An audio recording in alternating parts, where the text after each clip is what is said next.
All right, listen up. Everyone who's already hit the big 30. I'm about to drop some worldly wisdom. I'm 45. If you've cracked your fourth decade, listen closely. Your body is no longer willing to let you get away with the shit that slid by in your 20s. I remember my 20s perfectly. Total mayhem. I downed energy drinks by the liter, ate chocolate bars for dinner. My buddies and I would pour beer into ourselves until 4 a.m. I could pass out for a couple of hours right on the asphalt, then get up, brush myself off, and work a full day like it was nothing. In your 20s, your body is a rental car you drive off-road with full insurance. In your 30s, you've bought that car, the warranty has expired, and the check engine light just came on. Forget about impunity, my friends. Those times are gone. Now, a hangover lasts 2 days, not 2 hours. Now, if you sleep in a weird position, you don't just wake up crumpled, you wake up a cripple who needs a chiropractor. It's time to wake up and face the truth. It's time to treat your meat suit and your health with at least some respect. And it's time to realize your wiggle room and your margin for error are shrinking rapidly. Every skipped doctor's visit, every extra burger is now charged to your account with interest. I don't want to be the harbinger of the apocalypse, but the older you get, the harder the world will hit you, the more severely your body will take revenge, and the more sophisticatedly your own psyche will mock you. In your 20s, you could ignore anxiety by drowning it out with the noise of parties. In your 30s, it visits you in the silence at 4 a.m., asking questions that make you want to climb the walls. Remember this: marriage and kids are not a band-aid for cracked relationships. On the contrary, they make the exact same problems 100 times more complicated. Kids are a magnifying glass for all your cracks. If you couldn't agree on whose turn it was to wash the dishes, you'll rip each other's throats out deciding who gets up for the baby at 3 a.m. I can't count how many people I've seen suffering as a couple, but instead of breaking up, instead of having the tough conversation or going through the hell of divorce, they decide to raise the stakes. Yup, they have a wedding, have a kid. And let me tell you, it's a pathetic spectacle. It's using a new human life as an emotional buffer. It's selfish and stupid. It's like watching a friend's car fly straight into a concrete wall in slow motion. You can scream and wave your hands, but you're powerless to stop the disaster. Here's the truth about your 30s. The quality of your life will depend directly on how many uncomfortable conversations you're willing to have with those around you. And by uncomfortable, I mean setting boundaries.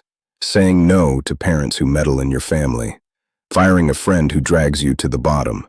Asking for the raise you deserve, or walking away if they refuse. Look, in your youth, the stakes were pennies.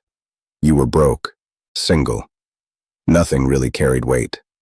If you blew off problems, there were almost no consequences. You just found a new crowd or a new rental apartment. But by 30, you accumulate a life. You have connections, a career, a mortgage, a reputation. And now, your inability to resolve conflict, your cowardice in the face of an honest conversation. Oh, now that's going to cost you a pretty penny. Avoiding conflict now costs you years of life wasted on the wrong people. Until you stop seeking approval for every sneeze, you aren't an adult. You're just an overgrown child with a credit card. Someday maybe I'll record a video on what real maturity is. But in short, it's the ability to do what you think is right, even if people hate you for it. If you read psychology, a teenager is someone who forms their opinion by trying to please the pack. To become an adult, to grow a backbone and confidence, you have to be willing to upset those close to you. You have to be willing to disappoint mom, upset your boss, or lose followers to keep your self-respect. Your circle of friends will shrink, and that's normal. Moreover, it's necessary. This shocks many people as they age. But over the years, everyone gets busy. Drama and partying for the sake of partying stop being social currency. And that is a damn good thing. Because with age, you have more things you actually give a damn about, things that carry real weight. You are no longer willing to sacrifice sleep, career, or family time for a booze-up in a bar with people whose last names you don't even remember. It's easy to miss the times when there was zero responsibility, and you could shoot the breeze with the boys for days on end. But now your time is a scarce resource, so you will spend it only on those who are truly dear to you. Your social life shifts from quantity to quality. Friendship in your 30s isn't, who will go get wasted with me? It's who can I call when my life is collapsing and who will actually show up. And that is progress. Don't whine about the past. Your understanding of success also mutates. Let it happen. The truth is, we usually have no idea what we want until we taste it and realize it tastes like cardboard.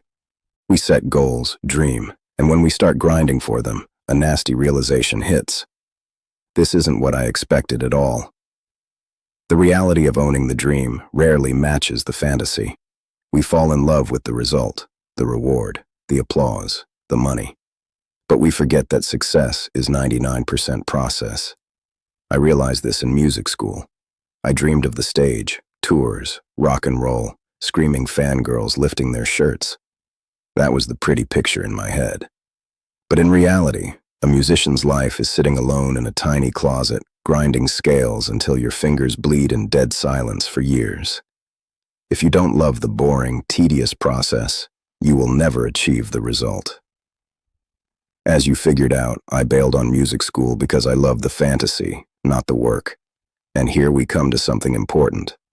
I'm sorry, but you're going to have to decide which of your dreams to take out back and shoot. We all reach a point where we realize youthful daydreams are either impossible or idiotically irrational. I know Instagram gurus preach never give up, but you and I live in reality. Life is complex, and achieving things is hellishly hard. Resources are limited. If you waste energy on a dead dream, you won't have strength left for real life. At some point, an old dream turns from wings into shackles, and when you feel that weight, drop it to hell. Make room for who you are now, not who you wanted to be at 15. If you had to pick one thought from this whole speech, here it is. Life works like compound interest in a bank. Your failures accumulate just like your successes. If you worked hard in your 20s, in your 30s, you get dividends in skills and capital. But the things you blew off, the problems you ran from, that debt also accumulates with interest by your 30s.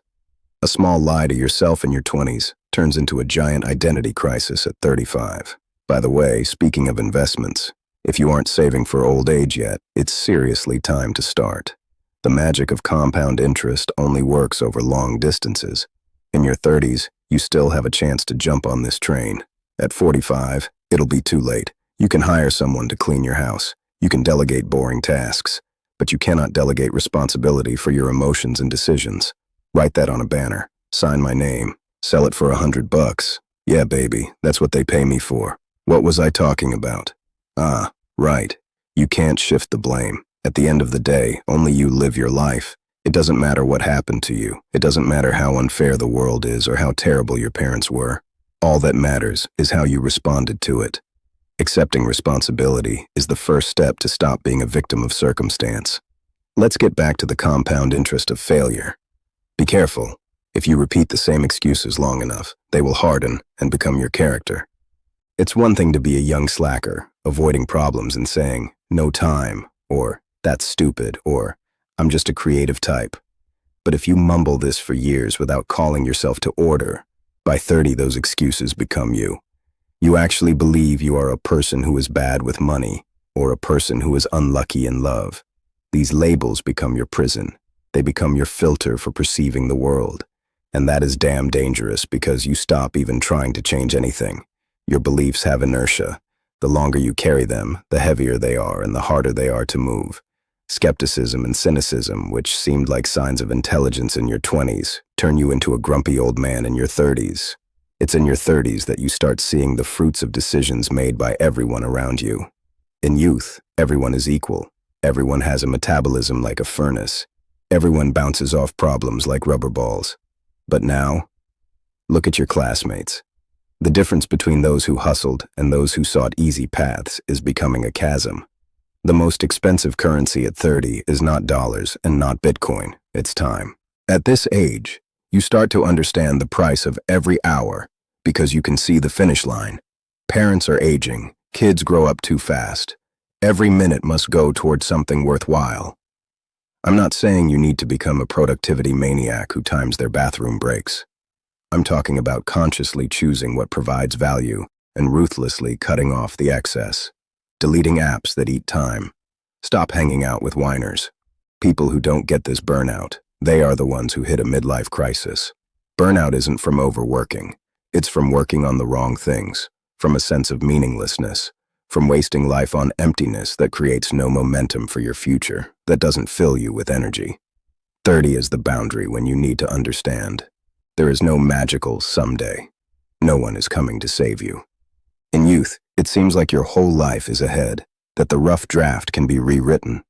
In your 30s, you realize we are writing the final copy immediately. There are no free rides. Everything requires effort, time, and sacrifice. I had a ton of bad habits in my 20s, and I thought, well, I'll quit later when I become a serious adult. And here I am past 30, pushing 40, and I'm still drinking on Wednesdays, fat, sleep-deprived, and on edge. The serious adult never arrived. Only an older me with the same problems remained. I still have a mess in relationships that I ignore. Hell, I'm almost 45 and I bite my nails. I thought I'd outgrow that at 18. The point is, everything requires will. Nothing resolves itself. The longer you put it off, the higher the mountain you have to climb. Inertia works against you. Habit is second nature, and changing nature is painful. If you haven't taken care of your health yet, now is the moment. Health statistics for those who neglected themselves after 40 are terrifying compared to 30-year-olds. Heart attacks, diabetes, chronic fatigue. These aren't horror stories. They are the reality of your peers who thought they were immortal. You coasted through youth on genetics, but the free ride is over. So eat your vegetables, put on sunscreen, stop drinking during the week, and stop dating toxic idiots. Huh? I had a hard time with that last one. I managed to quit beer, but not the attraction to idiots. Story of my life. Emotional roller coasters cause addiction stronger than nicotine. But you can't find a life hack for shitty priorities. You can't hack relationships with jerks thinking you'll fix them. You either care about your mental health or you don't. That's the essence of not giving a fuck. Not in being an unfeeling block of wood, but in caring only about what's important. About what makes your life better, not what destroys it. You can watch all of YouTube, eat supplements by the bucket, wake up at dawn, take ice baths, and meditate in the sun. But if you spend your life on toxic people, if you go to a hated job every day just for a paycheck that barely covers getting obliterated on Friday, if you live in a dump you despise, all of that is garbage. Your biohacking won't help you. It's just rearranging deck chairs on the Titanic, my friend. The ship is sinking, and you're choosing which smoothie to drink. We got sidetracked there. God. Pull it together.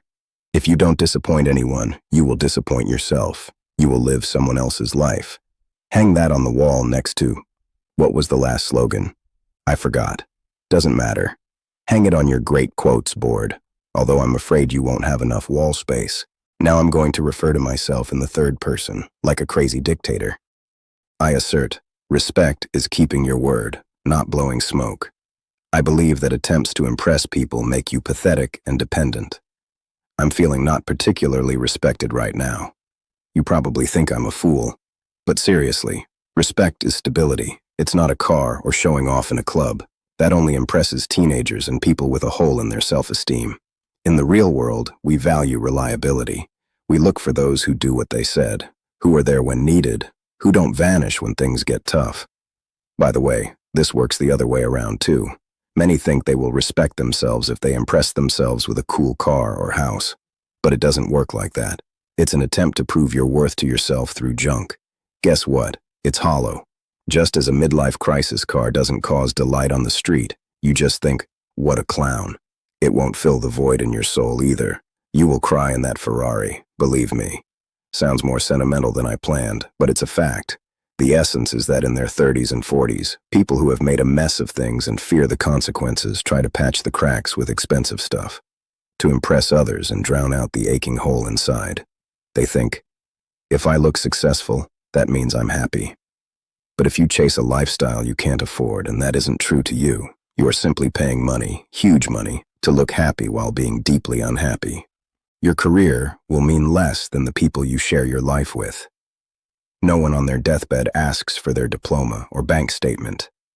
The youth are obsessed with two things: what to become, career, money, and who to sleep with.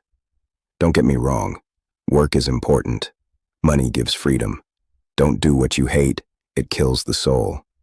But in the end, the main thing is your circle, the people with whom you feel warmth, people who saw you at your worst moments and didn't turn away.